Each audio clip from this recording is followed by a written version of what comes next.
안녕하세요. 오늘은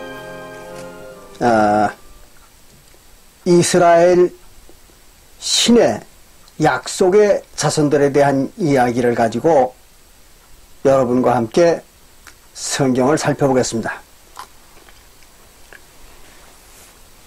성경을 보면 이스라엘의 약속의 자손이라는 말이 나옵니다. 이것은 여러분들이 대충 짐작을 하시겠지만 이스라엘 신에게 약속을 받은 이스라엘 신의 자손들을 말하는 겁니다. 그런데 그 이스라엘 신에게서 약속을 받은 약속의 자손들은 또한 이스라엘 신으로부터 택함을 받은 그런 백성들이라고 말하기도 합니다. 그러니까 결론부터 말씀을 드리면 성경에서 말하는 구원받은 자들, 즉 영혼의 구원을 받는 자들은 모두가 다 이 약속의 자손들 뿐입니다. 즉 하나님의 이스라엘 신의 택함을 받은 영혼들이죠. 그들을 갖다가 약속의 자손 또는 하나님의 아들들 이렇게 말하기도 합니다. 그런데 그들을 갖다가 왜 약속의 자손이라고 이렇게 말하는가 하면 이스라엘 신이 그들에게 천국 생명을 주겠다는 약속을 한 것입니다. 근데 그 천국 생명이라는 것은 성령을 말하는 거예요. 하나님의 영. 그리고 그것을 갖다가 성령, 즉 하나님의 영을 갖다가 천국 생명의 기운이라고 그렇게 말하기도 합니다. 그래서 그 천국 생명의 기운을 받으면 이스라엘 신의 나라, 즉 하나님의 나라의 생명체가 되는 거예요. 또 그렇게 돼야 성경에서 말하는 영생을 하게 되는 것입니다. 그래서 오늘은 그 약속의 자손들, 도대체 어떠한 사람들이며 그들은 어떻게 해서 그런 그 천국 생명의 약속을 받았는가, 또 그 상태는 어떤 것인가 하는 것을 여러분과 함께 이야기를 해보겠습니다. 먼저 약속의 자손에 대해서 사도 바울은 신약성경 갈라디아서 4장 28절과 29절에서 말하고 있습니다. 즉 바울이 갈라디아서 4장 28절부터 29절에서 약속의 자손에 대한 얘기를 하고 있어요. 한번 보겠습니다. 갈라디아서 4장 28절부터 29절에 보면 이렇게 기록이 되어 있어요. 바울이 말하는 것입니다. 사도 바울이 형제들아 너희는 이삭과 같이 약속의 자녀라 그랬어요. 여기서 사도 바울이 형제들아 하고 말하는 이 사람들은 누굴 말하는가 하면 여러분들 뭐 잘 아시겠지만 갈라디아 교회 성도들에게 사도 바울이 한 말입니다. 그러니까 그 갈라디아 교회 성도들이 이삭과 같이 하는 말은 이삭처럼 그 말입니다. 이삭처럼 약속의 자녀라는 얘기예요. 자녀. 그런데 여기에서 우리가 자녀라는 말은 번역이 좀 잘못된 겁니다. 자녀라고 그러면 아들, 딸들을 말하는 거예요. 아들과 딸들을. 그러나 지난번에도 우리가 같이 공부를 해봤습니다마는 천국에는 여자가 없다고, 즉 어머니나 딸이나 이런 신분이 또 그런 생명체가 존재하지 않는다고 우리 지난번에 같이 공부를 해봤죠? 없습니다. 천국에는 여자는 없습니다. 그러니까 자녀라고 번역을 해서는 안 되겠죠. 이건 아들들이라고 번역을 해야 됩니다. 그래서 약속의 아들들 이렇게 말해야 됩니다. 여러분들 중에 혹시 이 말을 믿지 않는 분들이 있을 거예요. 그리고 신약시대에 구원받은 여자들은 그럼 뭐냐? 이런 반문을 할 거예요. 그러나 신약시대가 됐든 구약시대가 됐든 이스라엘 신의 백성들 중에는 여자들도 있었죠.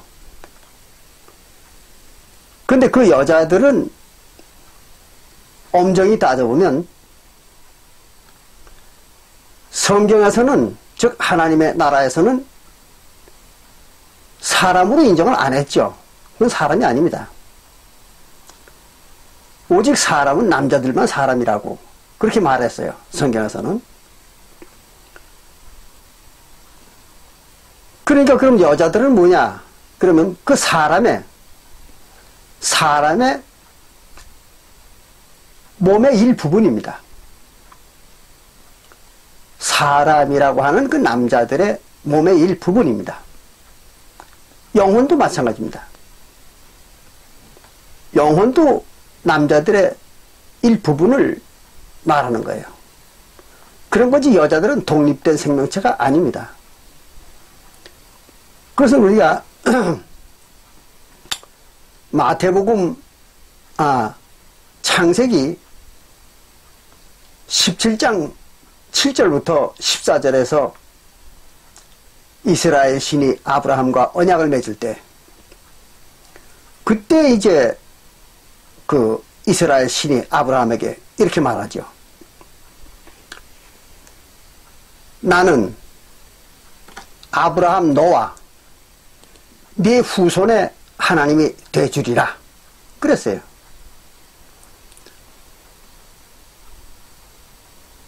그리고 언약의 증거로 할례를 받으라 그랬어요. 다만 남자들만이죠. 여자는 할례를 받지 못한다고 못을 받고 있습니다. 그래서 남자들만 할례를 받아라. 그리고 할례를 받은 자만이 나의 백성으로 삼겠다 그랬어요. 그리고 여자들은 할례 받을 자격이 없어요. 왜 그런가 하면 하나님의 나라의 생명체가 될 수가 없기 때문에, 즉 독립된 하나님의 나라의 생명체로 인정을 할 수 없다는 거예요. 하나님께서. 그래서 반드시 여자들은 남자의 한 부분으로, 지체로 하나님의 백성이 될 수 있는 것이, 독립된 생명체는 불가능하다는 거죠. 그래서 이제 하나님이 아담과 하와를 만들 때에도 아담은 흙으로 사람이라는 걸 만들어가지고 거기다가 생기를 불어넣어서 아담을 만들었죠. 창세기 2장 7절에. 그러나 여자라는 것은 하와는 그렇게 안 만들었습니다. 하와는 아담을 잠재우고 그 아담의 갈빗대를 하나 빼가지고 여자를 만들었죠. 하와를. 그래서 이제 하와는 아담의 갈빗대입니다. 그런 것이 독립된 생명체가 아닙니다. 그것은 창세기 2장 21절부터 자세히 기록되어 있죠. 그걸 보더라도 성경에는 여자라는 생명체는 없습니다. 즉 하나님의 나라에는 오직 하나님과 또 하나님의 아들들과 그 다음에 사단의 아들들 이렇게 세 가지 다른 생명체들이 있을 뿐이에요. 그럼 우리가 마태복음 13장을 읽어봐도 그런 게 알 수가 있죠. 마태복음 13장 24절부터 30절에 보면 하나님께서 밭에다가 곡식을 뿌렸는데 또 사단 마귀가 와가지고 거기에다가 가라지를 덧뿌려 놨다 그랬어요. 그게 이제 천국이다 그랬습니다. 그리고 이제 같은 마태복음 13장 38절에 보면 마태복음 13장 38절에 보면 거긴 또 그렇게도 기록을 했죠.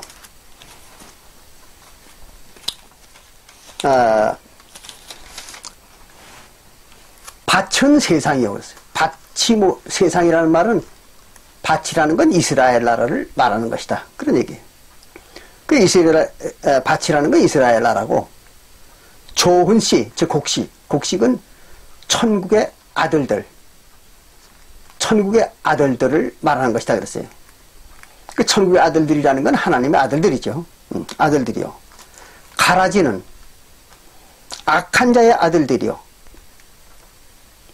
그리고 가라지를 심은 원수는 마귀요 그랬어요. 가라지를 뿌린 것은 마귀예요. 그러니까 천국에는 하나님의 세계에는 하나님과 하나님의 아들들과 그리고 사단 마귀와 그 사단 마귀의 아들들 이거밖에 없는 겁니다. 거기는. 그럼 우리가 욥기 1장 6절부터 읽어봐도 거기 이제 알 수가 있잖아요. 그런 것이지 천국에는 여자는 존재하지 않습니다. 하나님 인정 안 하는 거예요. 그러니까 하늘나라에는 남자들만 존재하는 것입니다. 엄정히 따지면 남자들이라기보다는 사람들이죠. 사람들만 존재하는 것이죠. 성경에서 얘기하는 사람들. 그것은 이제 우리가 예레미야 34장 31절에 보면 하나님의 백성들을 갖다가 사람이라고 그렇게 말한다고 기록하고 있죠. 그러니까 하나님의 백성들과 하나님만 있는 거예요. 근데 거기에 이제 사단과 사단의 자손들이 나타나가지고 이제 하나님의 이게 대적하고 또 하나님의 아들들을 회방하고 이런 일을 했던 거죠. 자, 그러면 갈라디아서 4장 28절부터 29절에서 나오는 이 말은 하나님의 아들들에 대한 얘기입니다. 그래서 너희는 이삭과 같이 약속의 자녀라. 그랬습니다. 갈라디아 교인들한테. 그러나 그때에 그랬습니다. 그때는 언제를 말하는 그때라고 그러는가 하면 아브라함 때 얘기입니다. 아브라함 때. 왜 그런가 하면 그 앞에 이제 갈라디아서 4장 20절부터 21절이죠. 21절부터 쭉 기록하는 것은 이제 아브라함과 그의 자손들에 대한 얘기를 하고 있는 거예요. 여기에요. 그래서 아브라함과 그의 자손들에 대한 얘기를 하고 있기 때문에 지금 그 갈라디아서 4장 28절의 얘기도 바로 이제 아브라함과 그 자손들에 대한 얘기죠. 그래서 그때에 하는 것은 아브라함 때에 육체를 따라난 자가 성령으로 따라난 자를 핍박한 것 같이 이제도 그러하도다 그랬어요. 육체를 따라서 태어난 자가 성령을 따라서 태어난 자를 핍박했다 그런 얘기예요. 아브라함 때. 근데 그것이 지금도 그런 일이 벌어지고 있다 그런 얘기입니다. 이제도 그랬으니까. 근데 여기서 이제라는 건 언제를 말할까요? 이건 사도시대를 말하는 겁니다. 여러분들이 잘 구분하셔야 돼요. 오늘날 어떤 기독교인들은 이 갈라디아서 4장 28절부터 29절의 기록을 갖다가 오늘날 이루어지는 얘기라는 거예요. 그렇게 주장을 하고 있어요. 아주 황당한 소리를 하는 겁니다. 갈라디아서 4장 21절부터 지금 31절까지 여기 기록한 거는 오늘날에 이루어지는 일을 얘기한 게 아닙니다. 이거는 엄연히 사도 바울이 갈라디아 교회에 편지한 거예요. 그러니까 갈라디아 교인들에 대한 얘기지 이걸 오늘날 어떤 교회에 대한 얘기라고 주장하는 것은 이건 아주 무식하든지 아니면 거짓말을 일삼는 사람들입니다. 그런 사람들의 얘기를 절대로 믿어서는 안 됩니다. 근데 사람들을 속여가지고 나쁜 짓을 하려고 하는 사람들이에요. 즉 종교 사기꾼들이죠. 그러니까 그런 사람들한테 속으면 안 됩니다. 그러니까 사도교회 때도 아브라함 때처럼 그렇게 육신으로 태어난 자들이 성령으로 태어난 자들을 핍박했다는 거예요. 그럼 그 당시에 육신으로 태어난 자들은 유대인들을 말하는 겁니다. 그리고 성령으로 태어난 자들은 바로 사도교회 성도들을 말하는 거죠. 그렇게 얘기를 한 겁니다. 그런데 여기에서 육체를 따라서 태어난 자들, 이건 무슨 말이냐면 인간의 육체로 이 세상에 태어난 자들, 그런 얘기입니다. 그러니까 유대인들이 다 육체로 태어났었죠. 또 유대인들만 그런 게 아니라 사도교회 성도들도 다 육체로 태어났었잖아요. 자기 부모들에게서. 그런데 이제 사도교회 성도들을 갖다 성령으로 태어난 자라고 말한 것은 처음에는 육신으로 태어난 유대인들이었지만 그러나 그들이 다시 태어난 거죠. 성령으로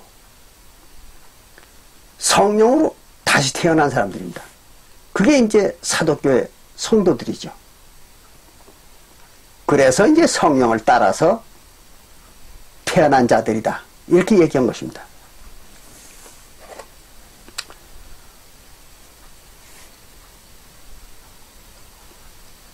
그런데 이 성령을 따라서 태어났다는 얘기가 무슨 말인가 하면 여러분들이 요한복음 3장 5절부터 7절의 얘기를 잘 아실 거예요. 바로 그 얘기입니다.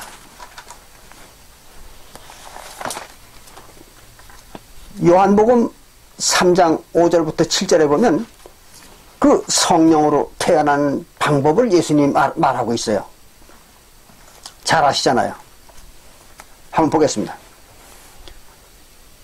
요한복음 3장 5절에 보면 예수께서 대답하시되 진실로 진실로 네게 이르노니 사람이 물과 성령으로 나지 아니하면 그랬어요. 즉 물과 성령으로 태어나지 아니하면 그 말입니다.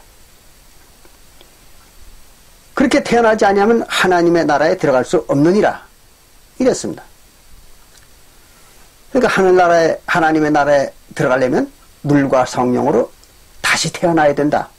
그런 얘기입니다. 육신의 아버지 어머니에게서 태어났던 생명이 이제 다시 물과 성령으로 다시 태어나야 된다는 거예요. 그래야 천국에 들어간다는 얘기죠. 그럼 물과 성령으로 다시 태어난다는 말이 무슨 말이냐 그러면 물은 침례를 말하는 겁니다. 여러분들 아시잖아요.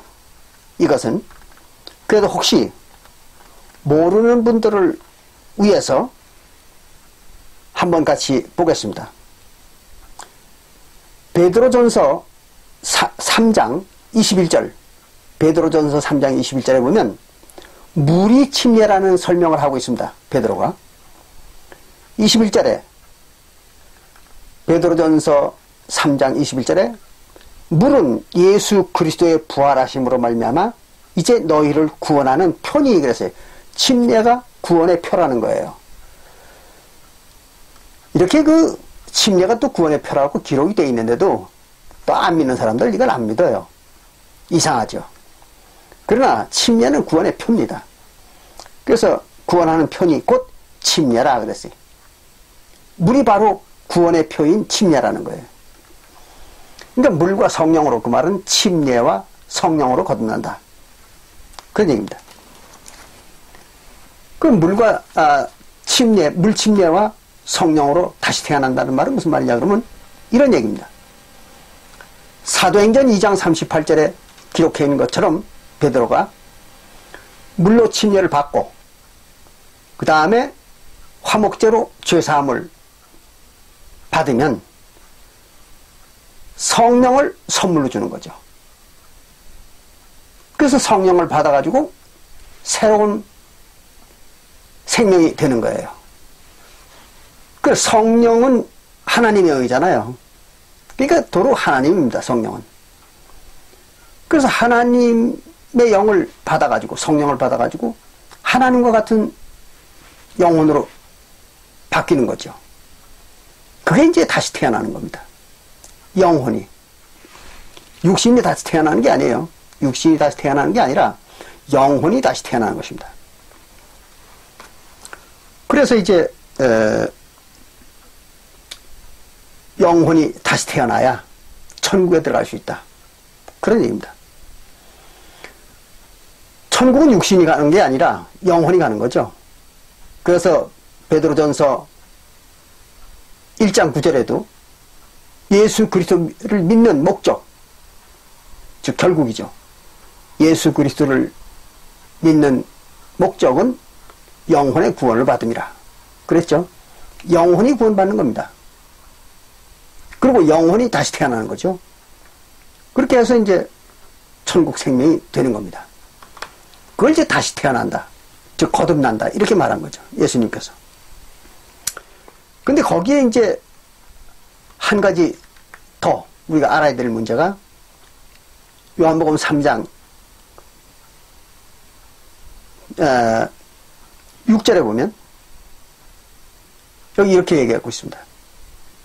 육으로 난 것은 육이요 성령으로 난 것은 영이니 그랬어요. 아주 중요한 얘기입니다. 이것이 육으로 난 것은 육이라는 거죠. 그러니까 육신으로 만든 것은 육신으로 만드는 것은 육신밖에는 만들 수가 없다는 거예요.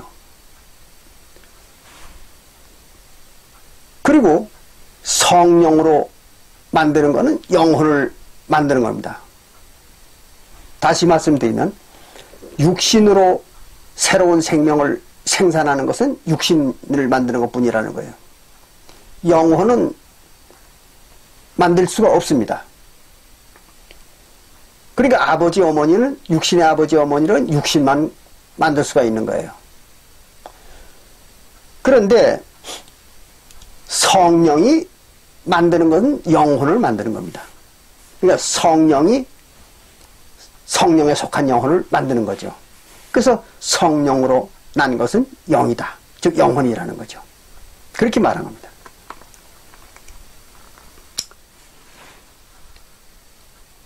그 성경에서 얘기하는 약속의 아들들 또는 약속의 자손, 이거는 이제 영혼에 대한 얘기입니다. 육신에 대한 얘기가 아닙니다. 영혼에 대한 얘기죠.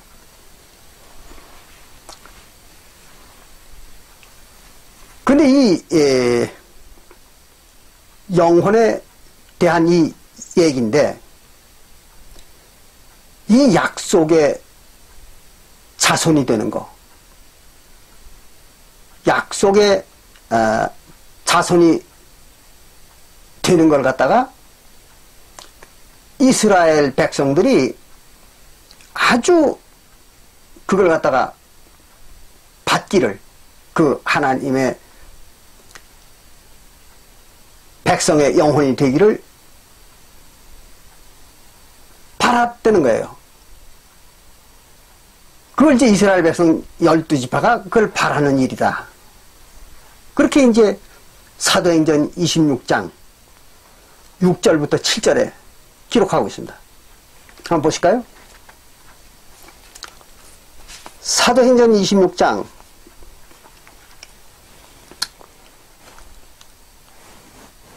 6절부터 보면은 이런 말을 기록했습니다. 이거는 이제 사도 바울이 잡혀가가지고 신문을 받을 때 자기가 말하는 것입니다.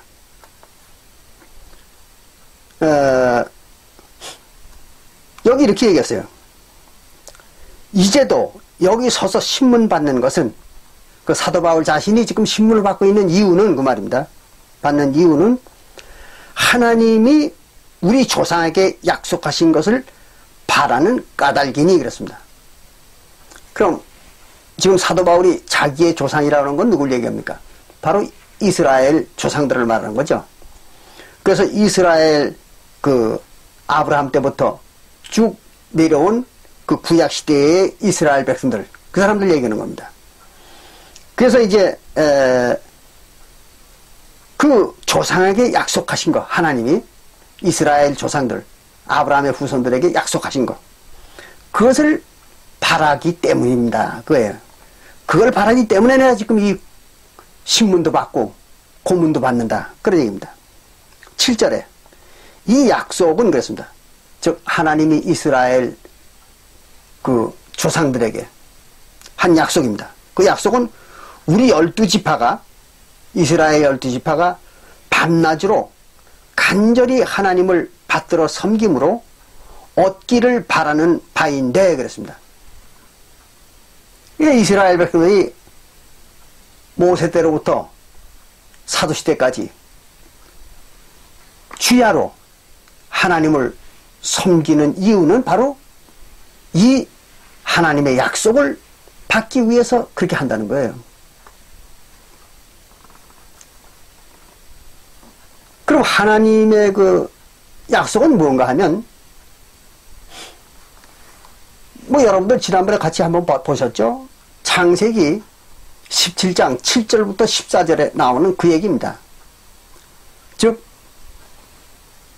이스라엘 신, 성경에서 얘기하는 하나님이죠. 그 하나님의 백성을 삼아준다는 거, 그 약속입니다. 그러니까 아브라함과 이삭의 자손으로 하여금 하나님의 백성을 삼아주겠다 는 그 약속입니다. 그 약속을 받기 위해서 이스라엘 백성들이 이렇게 주야로 하나님을 섬긴다는 거예요. 그런데 여기에서 우리가 꼭 알고 넘어가야 될 것은 이런 것입니다. 이스라엘 백성들이 구약시대에 하나님의 백성 노릇을 했잖아요. 근데 뭘 또 하나님의 백성 되기를 구하겠습니까? 이건 무슨 말인가 하면, 사도 바울이 하는 말은 이런 얘기입니다. 잠시 잠깐 하나님의 백성이 되는 일, 그걸 원하는 게 아니죠. 이스라엘 백성들은 바로 영원히 하나님의 백성이 되는 것을 바라는 겁니다. 그 약속을 바라는 거예요. 그럼 구약시대의 이스라엘 백성들은 하나님의 백성 노릇을 했어요. 했지만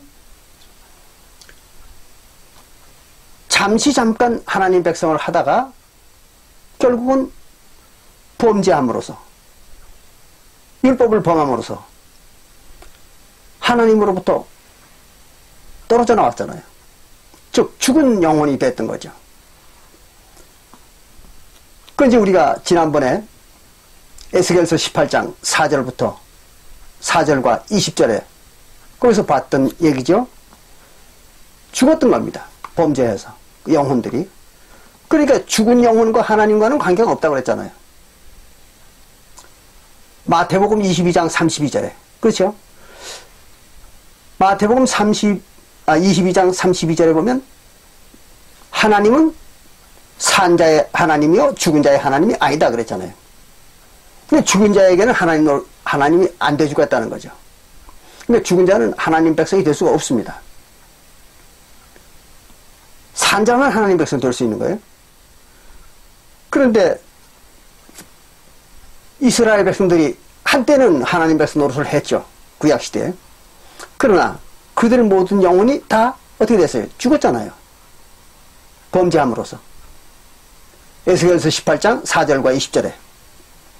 그렇기 때문에 그들이 하나님의 백성 노릇을 할 수가 없었던 거예요. 그러니까 그렇게 일시적으로 하나님 백성 되는 거 이걸 원하는 게 아니라 영원히 하나님 백성이 될 수 있는 그걸 이제 그 약속을 받기를 원하는 거라 이런 얘기입니다. 그래 영원히 하나님 백성 되려면 어떻게 돼야 되겠습니까? 정죄를 받지 말아야죠. 어떠한 일을 하더라도 죄를 묻지 않아야 되는 겁니다. 하나님께서. 그러니까 죄가 성립하지 않는 그런 그 생명체가 되어야 되는 것입니다. 되어야 되는 것입니다. 그래 영원히 하나님 백성 되는 거죠. 그런데 죄가 없어지려면 지난번에도 말씀드린 것처럼 율법이 없어져야 되겠죠. 그래서 이제 예수님이 오셔가지고 율법을 폐한 것입니다. 그 얘기는 이제 뒤에 조금 자세하게 말씀을 드리겠습니다. 그래서 이제 율법이 없는 하나님의 백성들, 또 로마서 8장 1절부터 2절에서 얘기하는 것과 마찬가지로 어떠한 죄를 져도 정죄하지 않는 그런 백성들, 그런 백성들이 돼야 영생을 하는 거죠. 그렇지 않으면 율법이 있고 또는 정죄함을 받는 백성들이라면 그건 잠깐 하나님 백성 노릇을 하되 곧 죄로 말미암아 다시 하나님으로부터 떨어져 나가는 거죠. 사망해가지고. 그러면 영원한 하나님의 백성이 될 수가 없는 것입니다. 그 여기서 얘기하는 약속의 자녀라는 것은 그렇게 영원히 하나님 백성 노릇을 할 수 있는 자격을 얻는 것, 그걸 말하는 겁니다. 그래서 이제 갈라디아 교회 성도들에게는 바로 그 영원히 하나님 백성이 되는 자격, 그거를 이제 얻었다는 거죠. 그래서 그들을 약속의 자손이라고, 약속의 하나님의 아들들이라고 이렇게 얘기한 것입니다.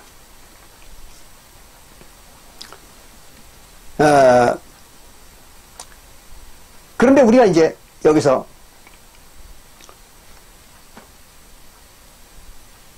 약속의 자손에게는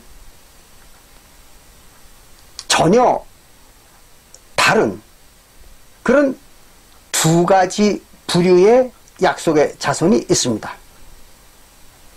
이걸 잘 아셔야 돼요. 약속의 자손에게는, 하나님의 약속의 자손들 중에는 두 가지 전혀 다른 약속의 자손이 있습니다. 그게 뭔가 하면 이런 것입니다. 첫째는 예수와 이삭입니다. 예수와 이삭처럼 그렇게 처음부터 성령체로 태어난 생명체입니다. 그거는 이제 이삭과 예수는 처음에도 성령이요, 나중에도 성령입니다. 근데 성령으로 태어나가지고 성령으로 생존하는 거예요. 그게 이제 하나님의 약속의 성령을 받은 생명체 중에 한 가지입니다. 그래서 예수와 이삭은 그런 생명체입니다. 그건 조금 이따 설명을 드릴게요. 그런데 두 번째 약속의 자손들은 어떤 자손인가 하면 육신으로 세상에 먼저 태어났다가, 성령이 아닙니다. 육신입니다. 육신으로 세상에 먼저 태어났다가 그 다음에 하나님의 성령을 받아가지고 성령체가 되는 것입니다. 이걸 여러분들이 잘 아셔야 돼요. 그게 이제 바로 사도교회 성도들입니다. 다시 말씀을 드릴게요. 사도교회 성도들은 처음에는 육신의 인간의 형상으로 세상에 태어났습니다. 그랬다가 성령을 받아가지고, 그 영혼이 성령을 받아가지고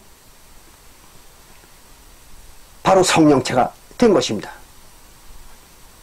그래서 약속의 성령을 그렇게 받았습니다.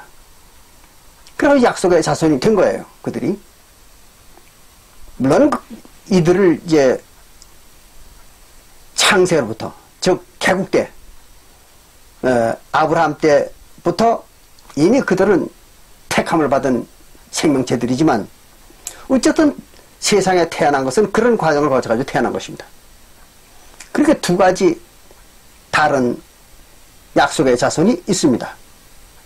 그러니까 우리가 갈라디아서 4장 28절과 29절에서 아까 보니까 이삭처럼 그랬잖아요. 이삭과 같이 너희도 약속의 아들들이다. 약속의 자손이다. 그렇게 말했잖아요. 그게 똑같아요. 이삭이나 사도교회 성도들이나 똑같이 약속의 자손이에요.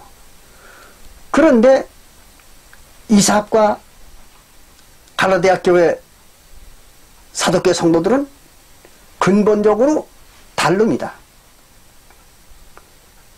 이삭과 예수는 처음에도 성령이요, 나중에도 성령입니다. 그런데 사도교회 성도들은 처음에는 인간의 육신에 속한 자요, 그 다음에 이제 성령을 받아가지고 성령에 속한 자가 되는 것입니다. 이게 이제 달라요.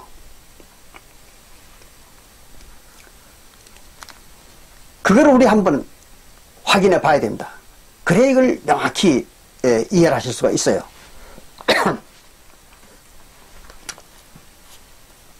이삭이 태어날 때의 이야기를 한번 해보겠습니다. 창세기 17장 19절에 보면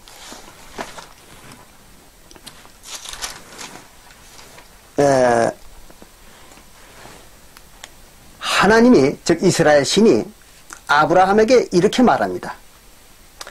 하나님이 가라사대 아니라, 즉 아브라함이 이제 자기는 이스마엘이나 키우겠습니다. 이렇게 얘기했더니 하나님은 그건 아니다는 거였죠. 그리고 뭐라고 얘기하는가 하면 네 아내 사라가, 아브라함의 아내 사라가 정녕 네게 아들을 낳으리니 너는 그 이름을 이삭이라 하라. 내가 그와 이삭과 내 언약을 세우리니 그의 후손에게 영원한 언약이 되리라. 이랬어요. 그러니까 아브라함과 사라가 아들을 낳는다 그러니까 아브라함과 사라가 다 믿질 않았어요. 왜 그런가 하면 아브라함은 이제 남자니까 좀 다르지만 사라는 이미 그 아브라함의 부인 사라는 경수가 끊어졌습니다. 그러니까 아이를 낳을 수가 없는 여자예요. 그런데 하나님이 아들을 낳게 해주겠다고 그러니까 안 믿었던 겁니다. 그랬더니 이제 하나님이 이렇게 말하는 거예요. 창세기 18장 14절에 여호와께서 능치 못한 일이 있겠느냐 그랬어요. 창세기 18장 14절에 여호와께서 못할 일이 있겠느냐, 능치 못한 일이 있겠느냐. 기한이 이럴 때에, 그래서 기한이 이른다는 얘기는 내년 이때에 그 말입니다. 내년 이맘때. 그때 내가 네게로 돌아오리니 그랬어요. 하나님이 아브라함에게로 돌아온다는 얘기예요. 돌아오니 오리니 사라에게 아들이 있으리라 그랬어요.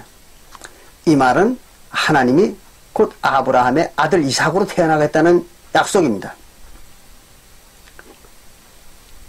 어떤 분들은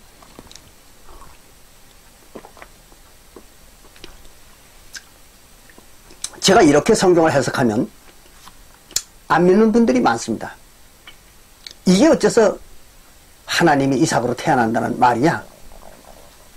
그것도 일리가 있어요. 왜 그런가 하면 이 창세기 18장 14절만 읽어봐가지고는 이게 하나님이 이삭으로 태어난다는 말 같지도 않아요. 그런데 로마서 9장 8절부터 9절을 보면은 아주 확실합니다.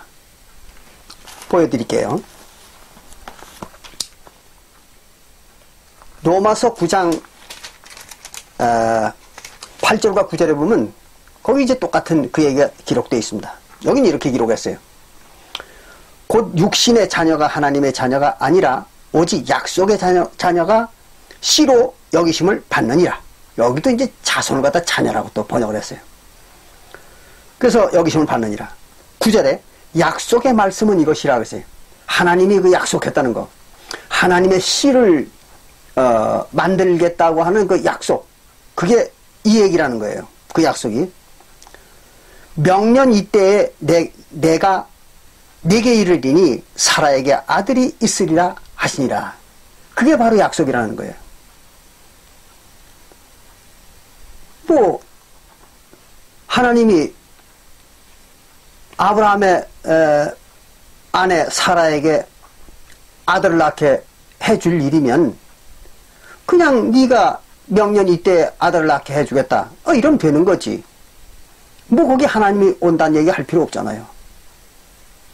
그게 하나님이 온다는 얘기는 하나님이 이삭으로 태어난다는 얘기죠. 근데 이렇게 얘기해도 또 이걸 못 믿는 분들이 또 있어요. 이게 어떻게 그 말이냐. 이거 안 믿는 분들이 또 있을 거예요. 그래서 한 군데를 더 봅니다. 갈라디아서 3장 16절에 보면 아주 명확하죠. 이건 여러분들이 같이 봤던 대목이잖아요. 지난번에. 여기 보면 갈라디아서 3장 16절에 보면 이렇게 기록하고 있습니다. 이 약속들은 아브라함과 그 자손에게 말씀하신 것인데 아브라함과 그 자손에게 하나님이 약속하신 거라 이거예요. 근데 여럿을 가리켜 그 자손이라 하지 아니하고 아브라함의 자손이 8명이라고 했죠. 그 아들이.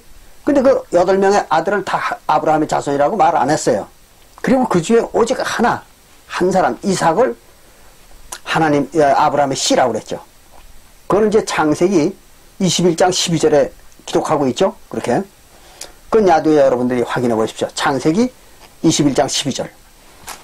그러니까 오직 하나를 가리켜 네 자손이라 하셨으니, 즉 이삭이죠. 이삭을 네 자손이라 하셨으니 곧 그리스도라 그랬어요. 누가? 그 하나, 이삭이. 이삭이 바로 그리스도라는 거예요. 그러니까 이삭이 하나님이라는 게 맞잖아요. 그리스도라고 했으니까. 그럼 그리스도는 하나님을 말하는 겁니다.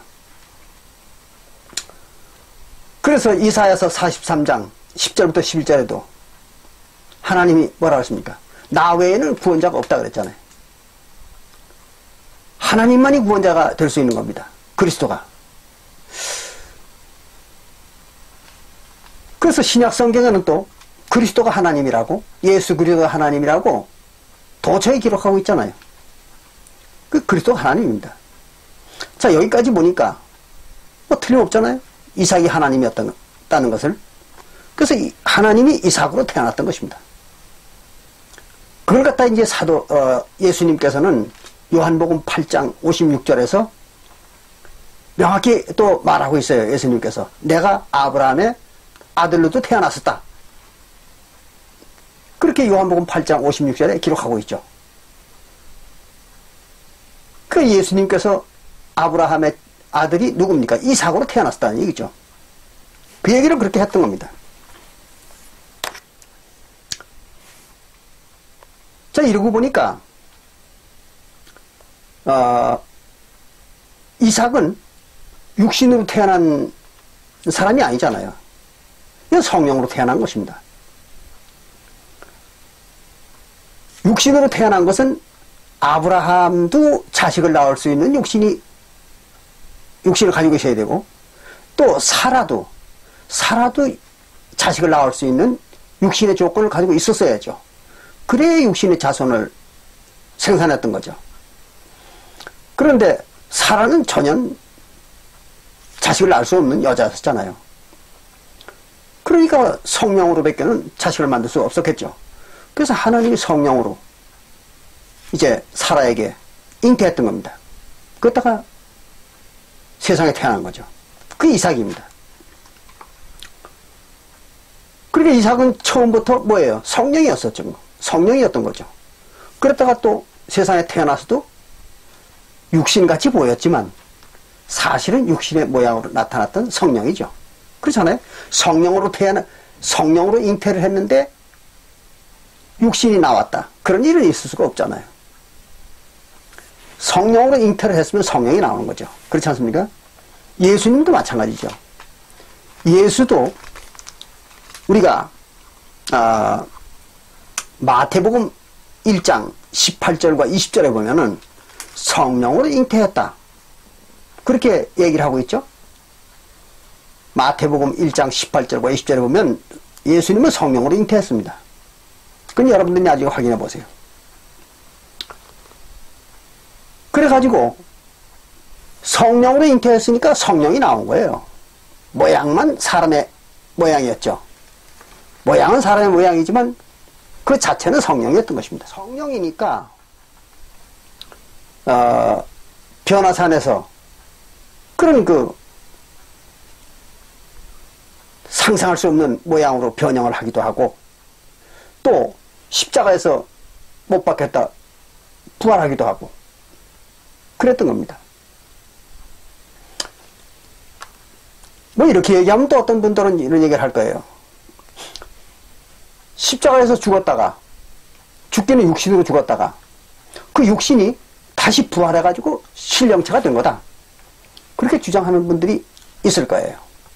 예수는 그렇게 됐다고. 그건 언어 도단입니다. 왜 그런가 하면 육은 육이지 성령이 육이 될 수는 없습니다. 그걸 잘 아셔야 돼요. 육은 육이고 성령은 영입니다. 그런 것이지 육이 성령이 되는 법은 없어요. 그걸 잘 아셔야 돼요. 자, 베드로전서 3장 18절을 보겠습니다. 그러면 여러분들이 아마 짐작이 갈 거예요. 베드로전서 3장 18절에 보면 이런 말을 기록했습니다. 베드로가 그리스도께서도 한 번 죄를 위하여 죽으사 의인으로서 불의한 자를 대신하셨으니 이는 우리를 하나님 앞으로 인도하려 하심이라. 예수가 죽은 얘기예요. 그리고 그 뒤에 뭐라고 썼는가 하면 육체로는 죽임을 당하시고 계세요. 육체로는 죽임을 당했다고 해요. 예수님께서. 그 십자가에서 죽을 때 육신의 모양이었다는 거죠. 그래서 육신으로는 죽임을 당하시고 영으로는 살리심을 받으셨다 그랬어요. 영으로는 살리심을 받았다. 이 말을 잘 이해를 하셔야 됩니다. 육신으로 죽고 영으로 살았다.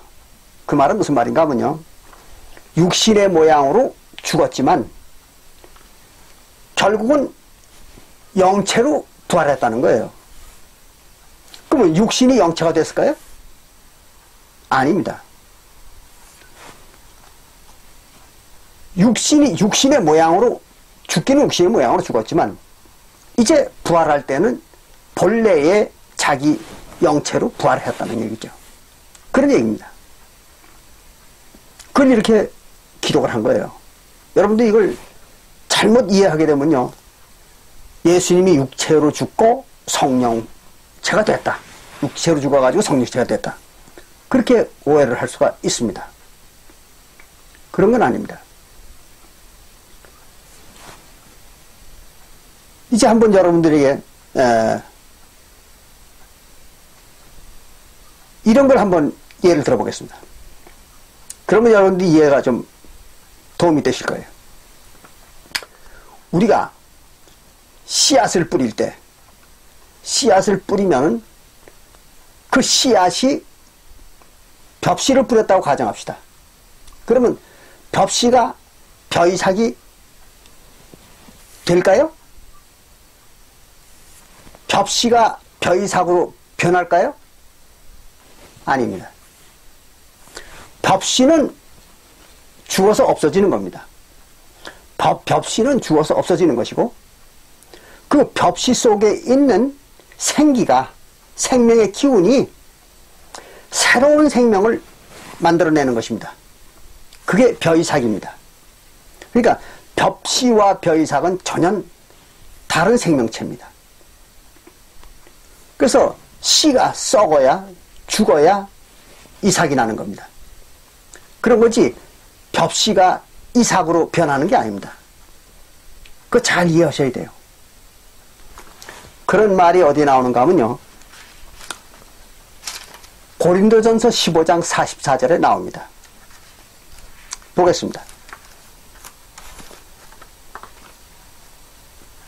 고린도전서 15장 44절에 보면 이런 말이 기록되어 있습니다. 육의 몸으로 심고 신령한 몸으로 다시 사나니 육의 몸이 있은 적도 신령한 몸이 있느니라.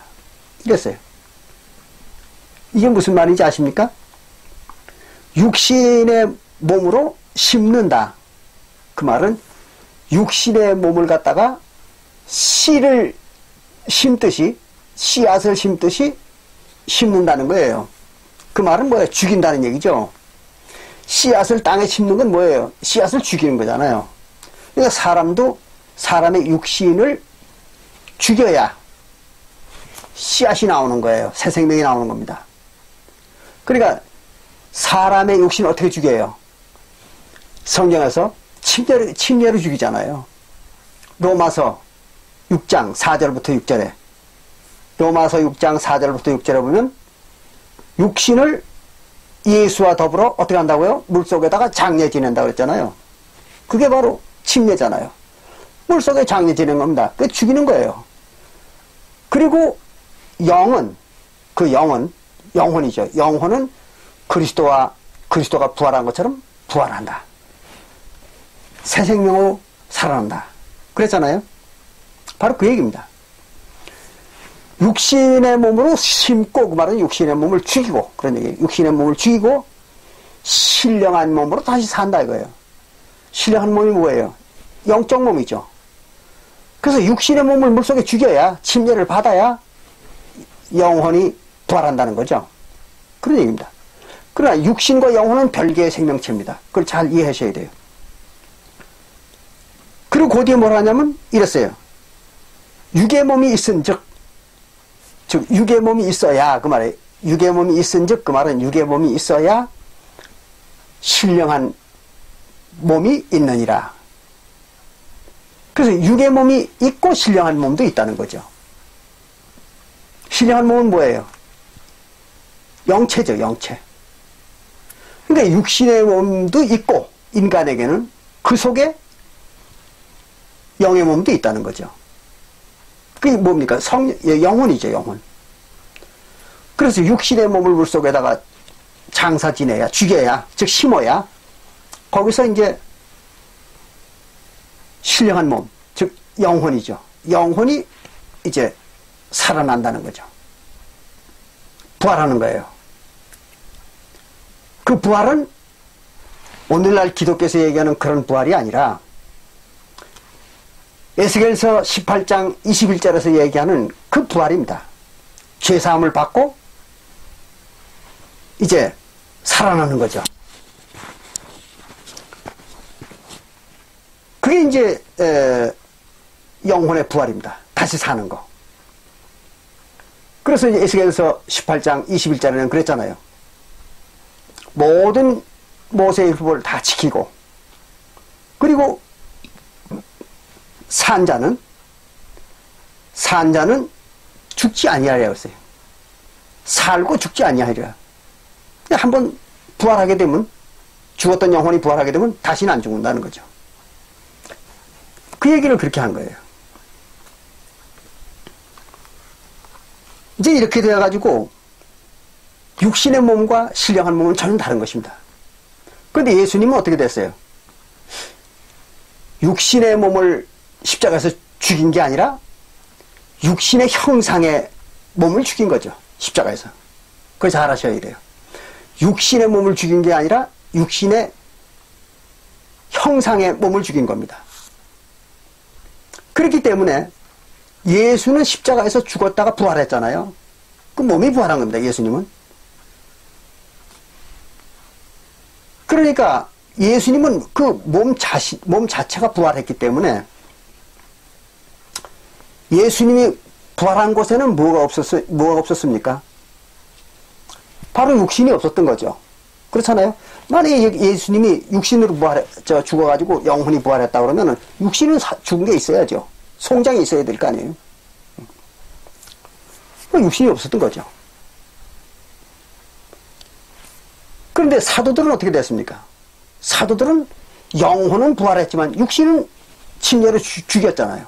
그 죽였으니까 육신은 어디에 있어요? 이 땅에 있는 거죠. 육신은 땅에 있는 거예요.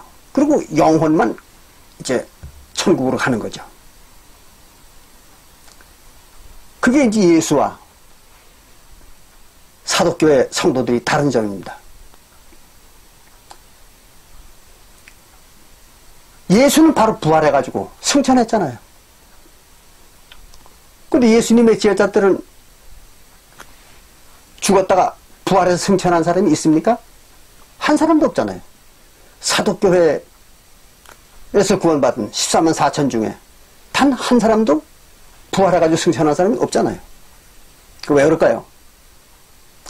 승천한 것은 영혼이 승천해버린 거지 육신이 승천한 게 아니잖아요. 육신은 땅에서 죽인 거죠. 그게 이제 예수와 성도들이 다른 점입니다. 즉 성령체였던 예수와 육신이었던 성도들이 그 다른 점입니다. 그걸 잘 구별하셔야 돼요. 그래야지 어떤 사람들은 보면은 뭐 육신이 죽어가지고 성령체가 된다는 이런 얘기를 거침없이 주장하는 사람들이 있어요. 그렇다고 그러면 사도시대에 구원받은 예수님의 제자들과 그 성도들은 다 부활해가지고 승천했어야 되잖아요. 예수님처럼. 그럼 단 한 사람도 부활 승천했다는 얘기 못 들어보셨죠? 그럼 왜 그랬을까요? 영혼이 부활해서 승천해버리는 거죠. 육신은 그냥 땅에다 버리고 가는 거죠. 근데 예수는 땅에다가 육신을 버리고 가지 않았잖아요. 그럼 왜 그랬을까요? 예수는 그 몸 자체가 성령체였기 때문에 그런 겁니다. 그걸 잘 이해하셔야 돼요. 예. 그래 이제 거짓말하는 사람들한테 안 속습니다. 잘 구분하시기 바랍니다. 자, 그래가지고 그러면 성도들의 경우에는 어떻게 해야 그렇게 거듭나가지고 약속의 자손이 되느냐 그러면은 약속의 성령을 받아야 됩니다. 약속의 성령을 받아야 그게 가능한 거예요. 그런데 이삭이나 예수는 약속의 성령을 받을 필요가 없었던 겁니다. 왜? 자기 자신들이 약속의 성령이니까. 그거는 우리가 지난번에 사도행전 1장 4절과 8절에서 봤던 거죠. 사도행전 1장 4절과 8절에 보면은 예수님이 하나님이 약속하신 거, 즉 하나님 아버지가 약속하신 것을 기다려라 그랬잖아요. 그게 바로 성령이라 그랬잖아요. 그 성령을 기다려가지고 받으라는 거죠. 그래가지고 이제 사도행전 2장 1절부터 4절에서 오순절날 성령을 받았던 거죠. 모든 예수님의 제자들이. 그게 약속의 성령입니다. 그리고 그 약속의 성령을 받으면 그게 뭐예요? 영생이라는 거죠. 그게 영생하는 생명체입니다. 그래서 요한일서 2장 25절에는요. 요한일서 2장 25절에는 바로 그 하나님의 약속이, 즉 성령이죠. 그 약속, 성령의 약속. 그 약속이 영원한 생명이다. 그래 기록해놨죠. 그 약속이, 하나님이 약속하신 것이 영원한 생명이라는 거예요. 요한일서 2장 25절에다가 그렇게 기록해놨습니다. 그리고 이제 그걸 더 정확하게 표현한 것은 어디에 있는가 하면 야고보서 2장 5절에다 기록했습니다. 야고보서 2장 5절에다가 야고보는 뭐라고 얘기를 했는가 하면 그 약속에, 하나님의 약속의 나라를 유업으로 받고자 함이라 그랬어요. 그래 약속의 생명, 즉 영원한 생명입니다. 약속의 생명, 성령을 받는 것이 바로 하나님의 나라를 유업으로 받는 약속이기도 하다는 거예요. 그 야고보의 편지에 나오는 겁니다. 그 당연한 얘기죠. 하나님의 백성이 되었으니까 하나님의 나라가 된 거죠. 그들이. 그러면 이제 약속의 성령을 받아야 약속의 자손이 된다는 걸 알겠죠. 그런데 약속의 성령을 받았는지 안 받았는지 이걸 어떻게 알겠습니까? 받은 사람은 물론 자기 약속의 성령을 받았으니까 본인은 알죠. 약속의 성령을 받은 사람은 본인은 알지만 다른 사람들은 모를 거 아니에요. 그 사람이 성령을 받았는지 안 받았는지 알 수가 없잖아요. 다른 사람이 볼 때. 또 본인도 그렇죠. 본인도 확실한 지식이 없으면은 성령을 받더라도 뭐 성령이 자기 영혼과 결합이 된다든지 자기 몸속에 들어온다고 하더라도 무슨 명확한 증거가 없으면은 자기가 성령을 받았는지 안 받았는지 이걸 모를 때가 있을 거예요. 그렇지 않습니까? 근데 그 성령을 받았다는 걸 뭘로 확인할 수 있겠습니까?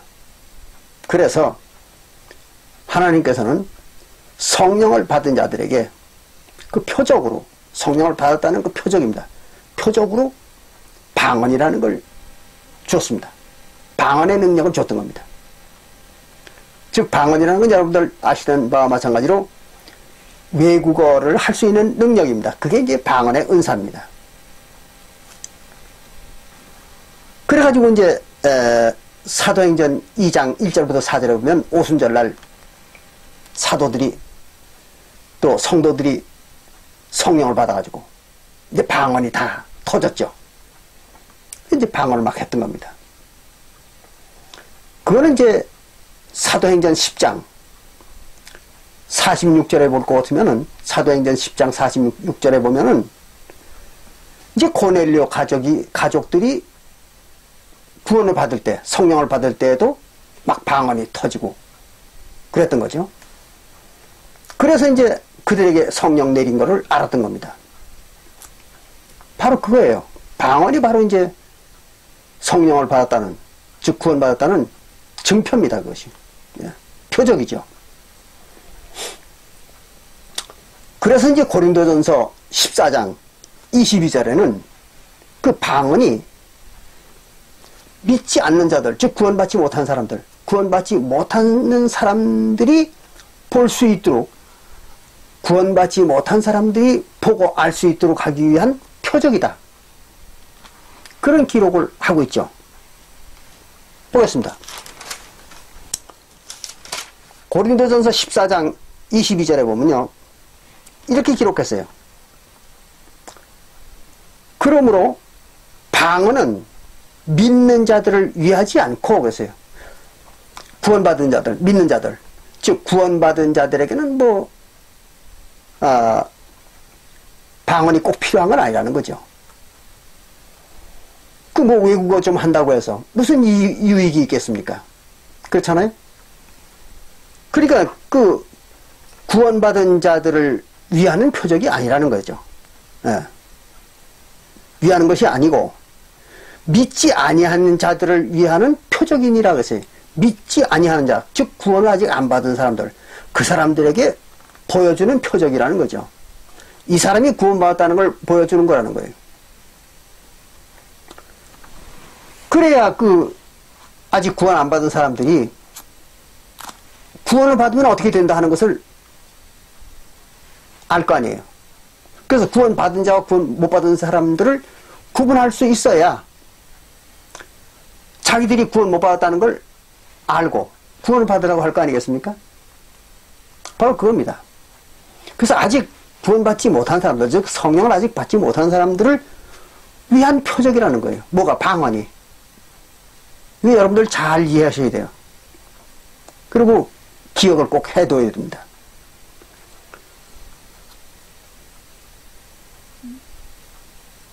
그런데 오늘날 모든 기독교회들은 방언이 필요 없다고 얘기합니다. 왜? 방언을 폐했기 때문에. 물론 방언은 폐했어요, 사도시대에. 왜? 다 구원 다 줬으니까. 구원 다 주고 났으니까 필요 없잖아요. 그러니까 방언이 폐한 거예요. 그런 거지, 구원은 다 주지도 않았는데 방언을 폐하는 그런 일은 없습니다. 그걸 잘 이해하셔야 돼요. 자, 그러면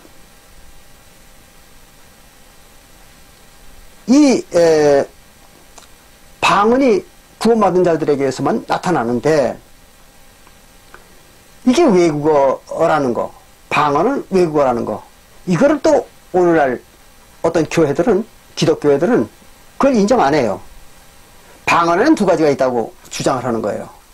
뭐냐면 외국어를 말하는 방언이 있고, 한 가지는 인간들은 알아들을 수 없는 그 외국어가 아닌 그런 천국 방언이라는 게 또 있다는 거예요.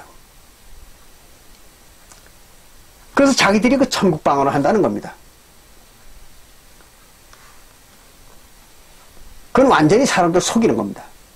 그런데 속지 마시기 바랍니다. 그러면 천국 방언은 그럼 어디에 기록되어 있는가 하면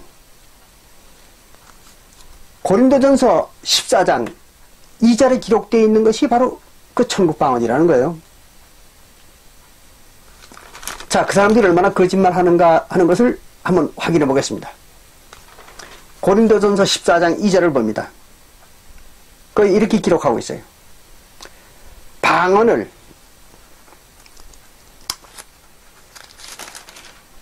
말하는 자는 사람에게 하지 아니하고 그랬습니다. 방언을 말하는 자는 사람에게 말하지 아니하고. 그럴 거 아니에요. 왜?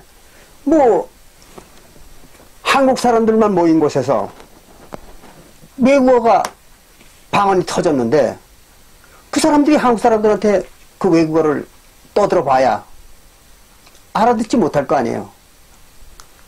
그러니까 여기서 사람들이라고 했지만 이 말은 교인들에게 하지 아니했다는 얘기예요. 교인들한테. 그 교인들한테 하지 아니하고 하나님께 하나니 이거세요. 하나님께. 왜? 거기 미국 사람들도 없고 자기 같은 종족끼리만 있는 교회니까 그 천상 자기 하나님한테 하는 수밖에 없는 거 아니에요? 그래서 하나님께 하나니 이는 알아듣는 자가 없고 그랬어요. 그럴 거 아니에요. 이스라엘 사람들만 있는 데서 다른 언어가 터졌다.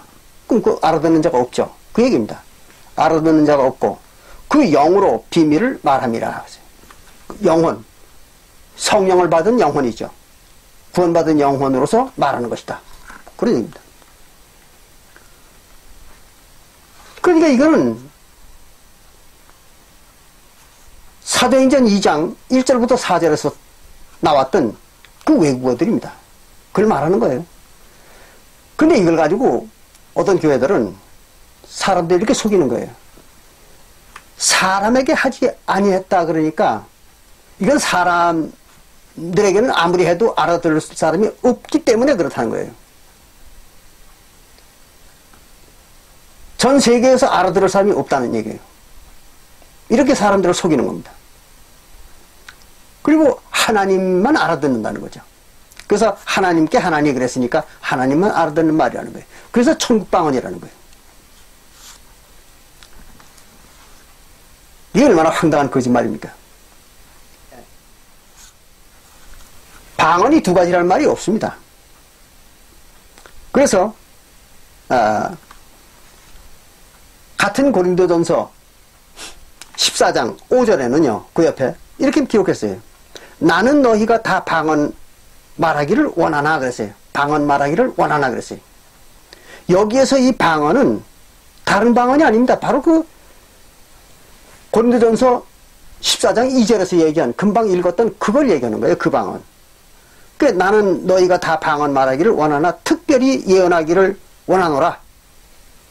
방언보다는 예언하기를 더 원한다는 거예요. 왜 그런가 하면 방언을 말하는 자가 만일 교회에 덕을 세우기 위하여 통역하지 아니하면 그랬습니다. 통역하지 아니하면 예언하는 자만 못하니라 그랬어요.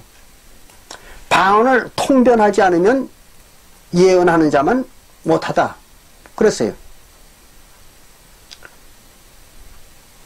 그러면 천국 방언을 통변할 수가 있을까요? 못합니다. 그렇잖아요. 천국 방언이라면 천국의 말이잖아요. 천국의 말. 근데 이 사람들은 지금 아직 천국에 안 갔잖아요. 예? 천국에 아직 간 사람들이 아니에요. 그런데 이 사람들이 하나님만 알아듣는 말을 하고 있는데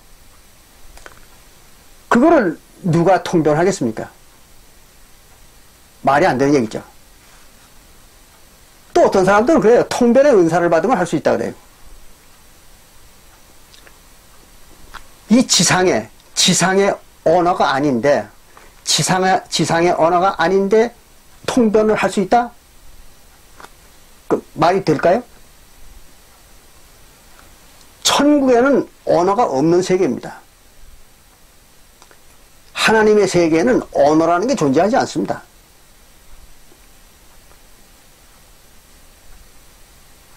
그거는 감흥으로 의사 전달을 하는 것이지 천국이라는 곳에는 언어로 의사 전달하는 곳이 아니에요. 방언이라는 건 이 지구상에 있는 인간들의 말을 방언이라고 이렇게 말하는 겁니다. 그런 것이 하늘에 무슨 방언이 있다. 그건 마치 하늘에도 사과가 있고 또 무슨 쌀이 있고 자동차가 있다. 이렇게 얘기하는 사람과 똑같은 겁니다. 하늘나라에는 그런 건 없어요. 인간의 언어도 존재하지 않습니다. 거기는.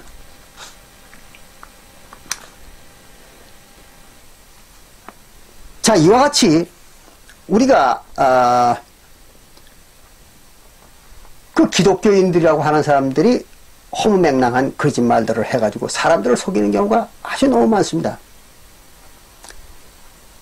근데 우리가 이제 여기서 하나님의 백성 중에서 아브라함이나 야곱 같은 사람은 조금 달랐어요. 그걸 우리가 꼭 짚고 넘어가야 됩니다. 아브라함은 육신으로 태어났으면서도 그 영혼이 사망하지 않고 약속의 성령을 받았던 겁니다. 히브리서 7장 6절을 보겠습니다. 이거는 여러분들이 잘 기억을 하셔야 돼요.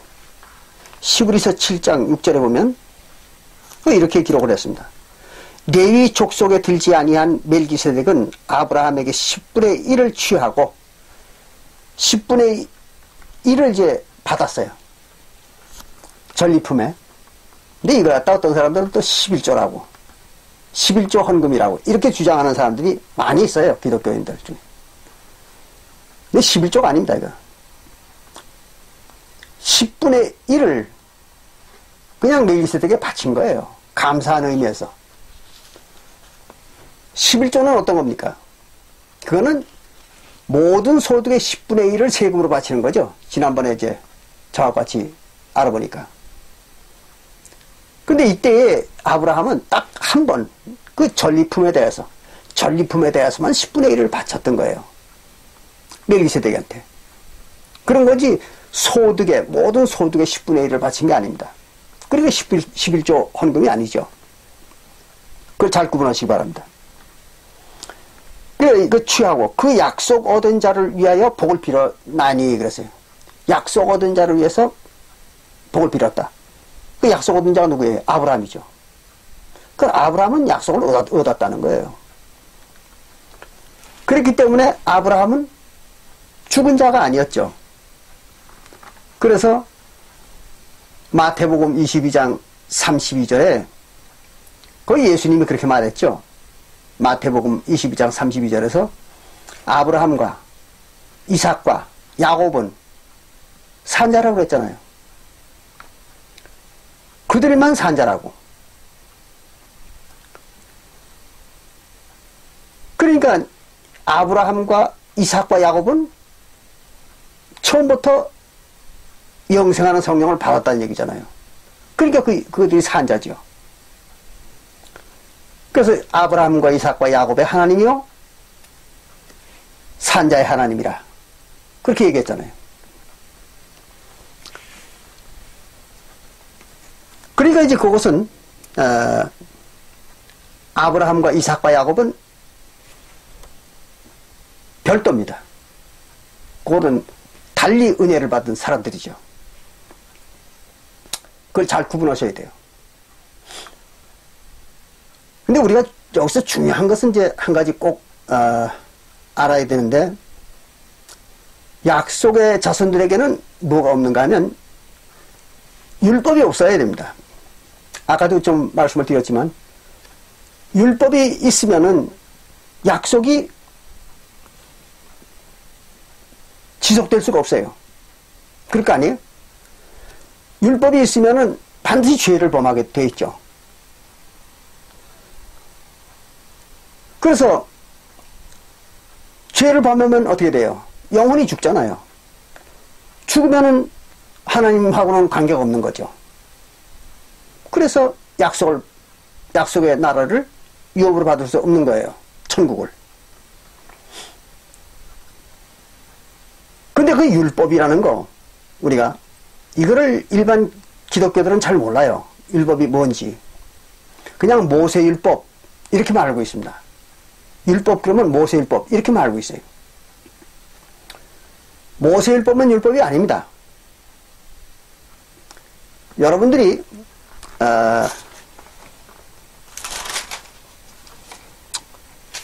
율법이 계명이라는 건 아시죠? 율법이 곧 계명입니다.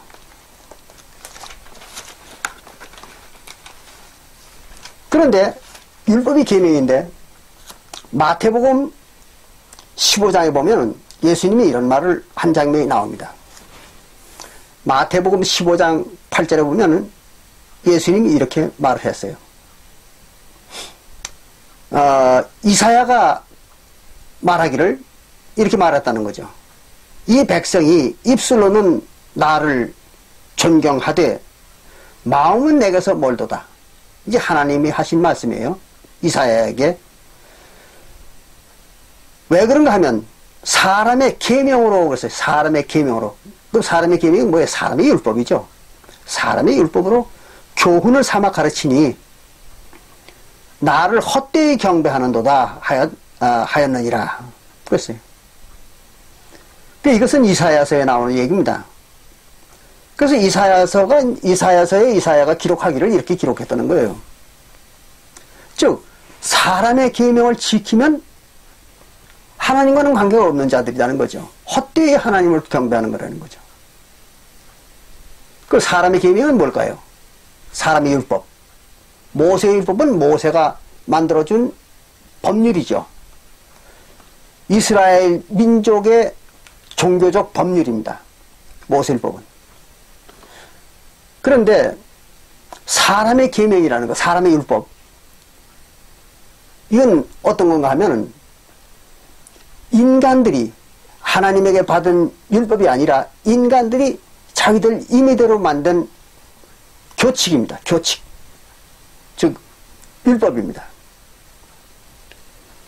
그래서 이 율법은 원래 법률입니다. 법률인데 율법이라고 번역을 했죠.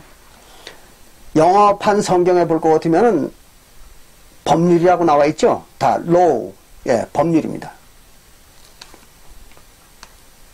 근데 한국 성경에만 율법이라고 기록을 했어요. 그 왜 그런가 하면 그 율법이라는 말은 한국 사람들의 고체입니다. 고체. 우리나라 사람들이 옛날에 법률을 갖다 율법이라고 이렇게 말을 했던 거예요. 그래서 이제 우리 개혁성경을 번역할 때 율법이라고 이렇게 번역한 거죠. 그러나 오늘날에는 우리가 법률이라고 이렇게 얘기하잖아요. 한 가지 예를 들면 여러분들이 텔레비를 볼 때 사극을 보면은 궁중에서 이런 말을 쓰는 걸 들어봤을 거예요.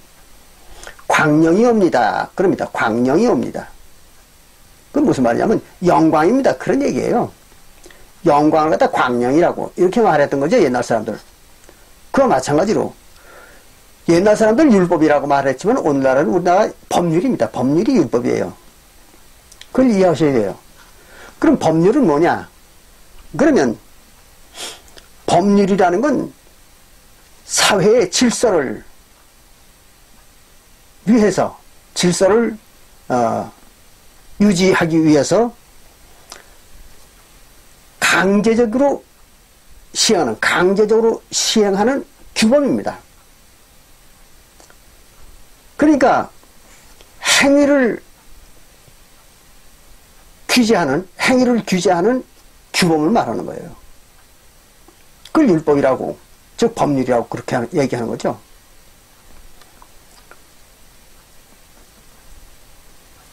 그 법에서 금하는 행위를 못하게 하는 겁니다.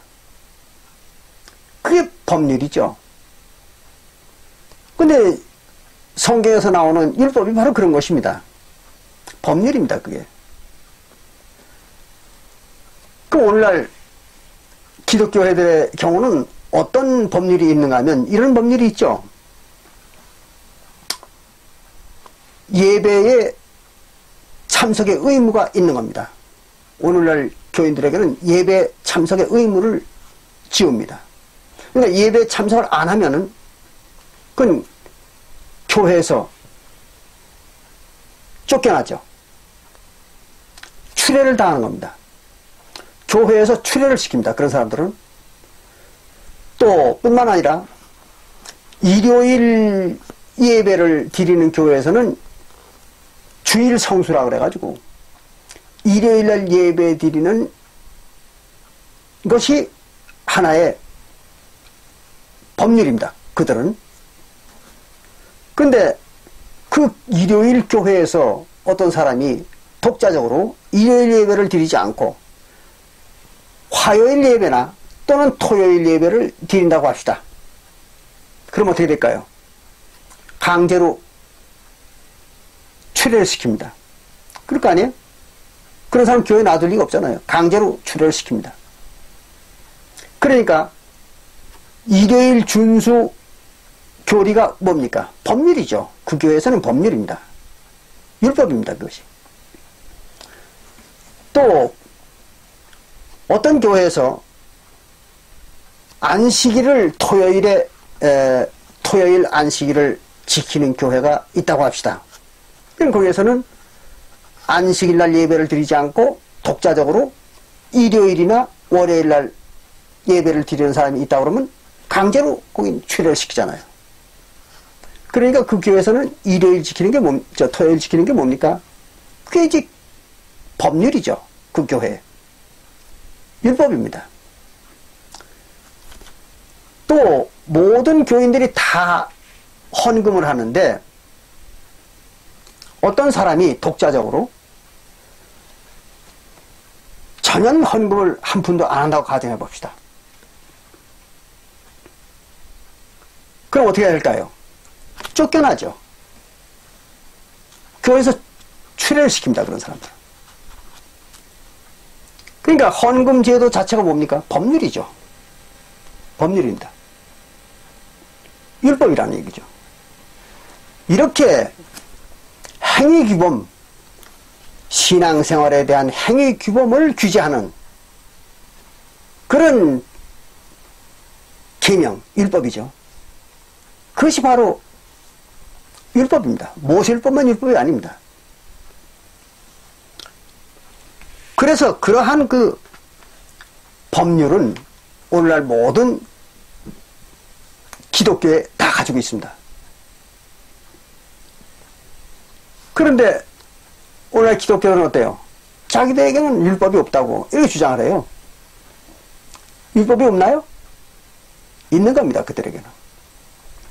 율법이 있는 겁니다. 그러나 예수님의 제자들의 교회, 즉 사도교회입니다.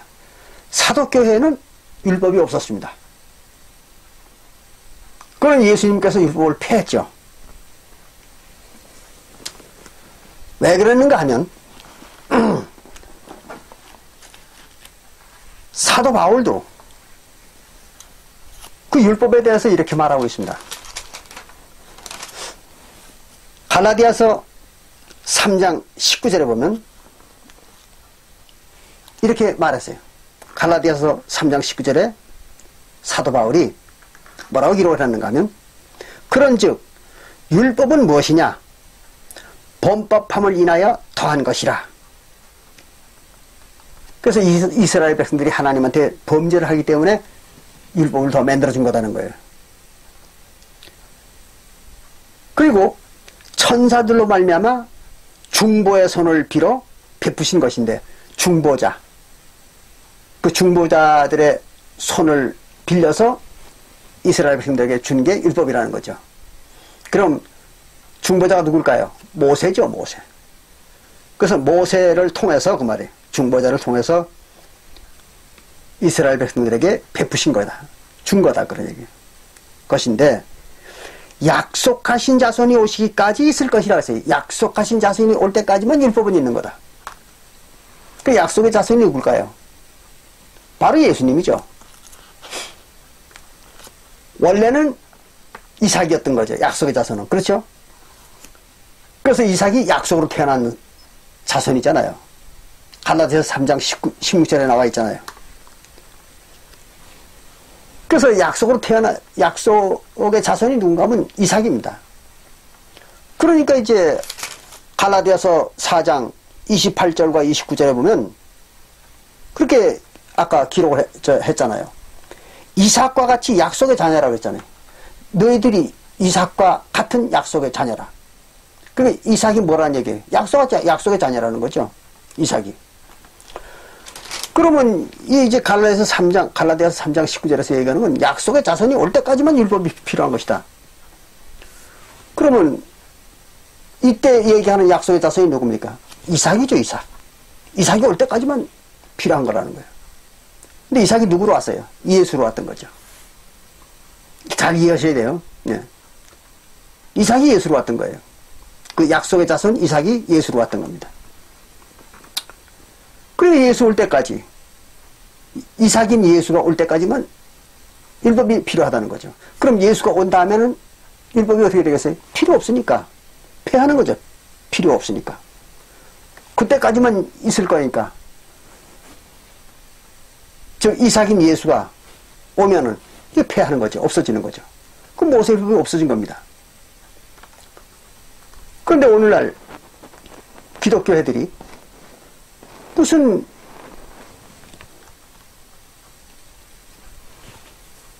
일요일 예배니 또 안식일 예배니 무슨 절기 예배니 뭐 하는 또 무슨 헌금제도니 11조 헌금제도니 이런 많은 그 율법을 만들어 가지고 지키고 있어요. 그럼 그 사람들이 뭘 몰랐던 거예요? 율법이라는 건 약속의 자손이 올 때까지만 있는 거라는 거. 이걸 몰랐던 거죠. 이게 무슨 말인지를 몰랐던 겁니다. 그래서 이제 이 약속의 자손이 오고 나면은 율법은 없어져야 됩니다. 근데 아직도 율법을 붙잡고 있다는 거예요. 2000년이나 지났는데 약속의 자손이 온 지 2000년이 지났는데 아직도 그 율법을 붙잡고 있는 겁니다. 물론 그 모세율법은 아니죠. 사람의 율법을 붙잡고 있어요. 근데 또 어떤 교회들은 그래요. 뭐 안식일이니 무슨 유월절이니 뭐 무교절이니 또 무슨 가을 초막절이니 뭐 이런 것들을 지키면서 자기들이 모세율법을 지킨다고 그렇게 또 주장을 해요. 그런가 하면 또 그 모세율법을 갖다가 그리스도율법이라고 그리스도율법이 뭔지도 모르면서 그 모세율법을 가지고 그리스도율법이래요. 그래서 모세율법을 예배로 지키는 게 뭐 그리스도율법이잖아요. 그리고 또 황당한 소리를 떠들어요. 그래서 사람들 속입니다.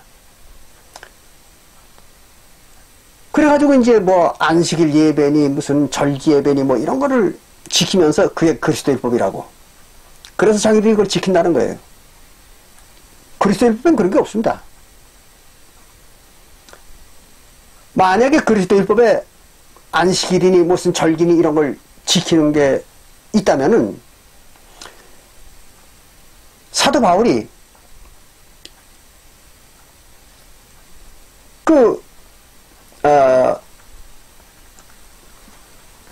골로새서 2장 16절에서 왜 그런 걸 지키지 말라고 책망을 했을까요? 그런 거 지키지 말라고 그렇게 책망을 하잖아요. 안식일이나 월삭이나 절기로 인하여 남들에게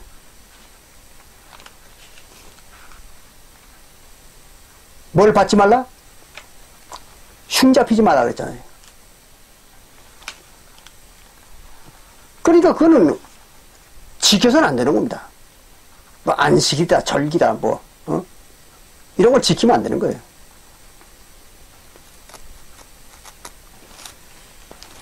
자, 이제 그렇게 보니까 율법은 이미 없어진 겁니다. 그러니까 어떤 율법도 지켜서는 안 돼요. 그래서 새언약의 교회의 약속의 자손이라면 율법을 안 지켜야 됩니다. 율법이 존재할 수가 없는 거예요. 율법이 존재하면 뭐가 나타납니까? 죄가 나타나는 거죠. 그리고 죄가 나타나면 사망이 이르게 되는 것입니다. 그래서 예수가 율법을 다 폐해버린 겁니다. 로마서 10장 4절에는 뭐라 했어요? 율법의 마침이라 그랬잖아요. 예수가 율법의 마침이다. 율법은 없는 겁니다. 뭐 구약율법이든 신약율법이든 율법이라는 건 다 없애버린 겁니다. 그래서 마침이라 그랬죠.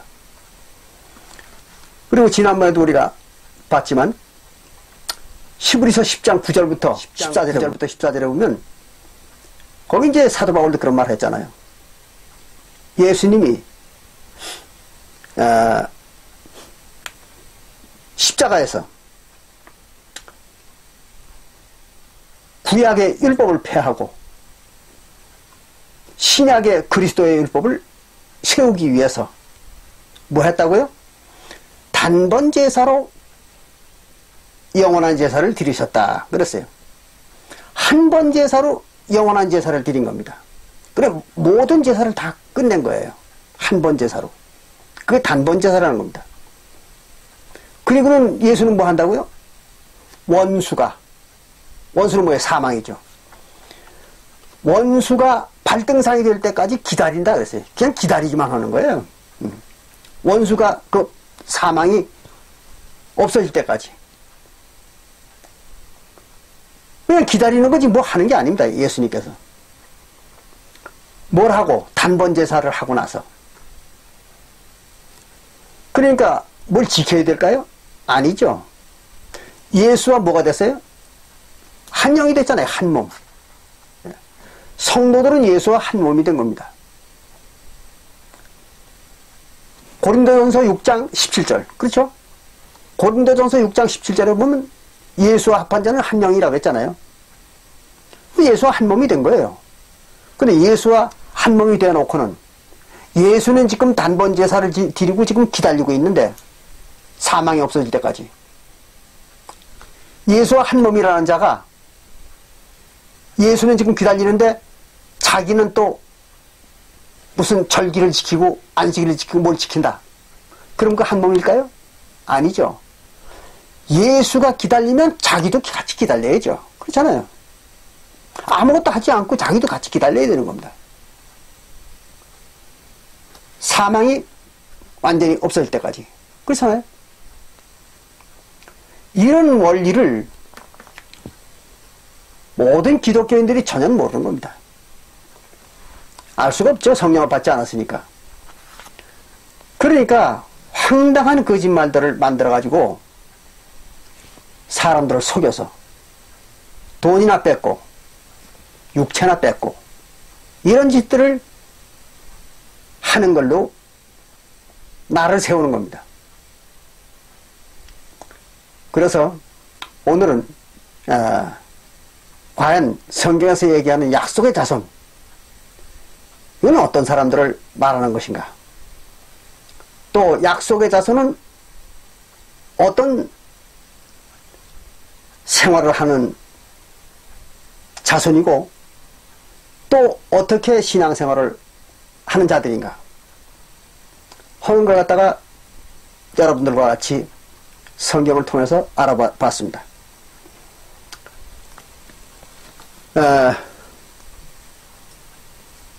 이제 다음에는 하나님의 남은 자손, 물론 그 남은 자손이 바로 이제 약속의 자손입니다. 그러나 왜 약속의 자손을 갖다 남은 자손이라고 또 얘기하는가 하는 문제에 대해서 이제 여러분들과 같이 성경을 통해서 알아보는 시간을 갖기로 하겠습니다. 오늘은 여기서 마치겠습니다. 감사합니다.